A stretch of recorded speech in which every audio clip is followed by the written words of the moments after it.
সকালটা শুরু হলো কিছুটা আমার এইভাবে বাবার সাথে গল্প করে করে। তো হ্যালো এভরিওয়ান, তোমরা সবাই কেমন আছো? আশা করি তোমরা সবাই ভালো আছো। আর আমি মোটামুটি ভালোই আছি। আমার নতুন একটা ভিডিওতে তোমাদের অনেক অনেক ভালোবাসা।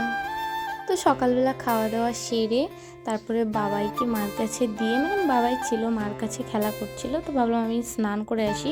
মা ওকে স্নান করিয়ে দিয়েছে, ওকে স্নান করিয়ে দেওয়ার পরে যেসব জামা কাপড়গুলো ছিল ভাবলাম সেগুলো ধুয়ে দিই, তো রোদ আছে বিকেলের আগে শুকিয়ে যাবে। আর মা সকালে যেগুলো ধুয়ে দিয়েছিল সেগুলো আমি তুলে দিয়ে এসেছি ঘরে, তো সেগুলোও ভাঁজ করব। তো এখন তো বর্ষাকাল পড়ে গেছে, তাও এখনও গরম কমেনি, এখনও প্রচুর গরম। তো যাই হোক, তো তারপরে জামা কাপড়গুলো মেলে ঘরে চলে এসেছি। আর মা সকালে যেগুলো ধুয়ে দিয়েছিল তোমাদের বললাম, ওগুলো তুলে নিয়ে এসেছি, তো ওইগুলো ভাঁজ করে নিচ্ছিলাম। আর জানো তো, পুরো প্রেগনেন্সি জার্নিতে আমি চুল কাটিনি, জানি চুল কাটতেও নেই। তো এখন তো বাবাইয়ের বয়স প্রায় 2 মাস হতে চললো, তো এখনও চুল কাটিনি। তো জানো তো, বিয়ের আগে আমার এত বড় চুল ছিল, কিন্তু বিয়ের পরে আমি কখনো এত বড় চুল রাখিনি। আমার ছোট চুল, তারপরে ভালো লাগতো চুল কেটেই রাখতাম, কিন্তু ভাবছি এবার আর চুল কাটবো না।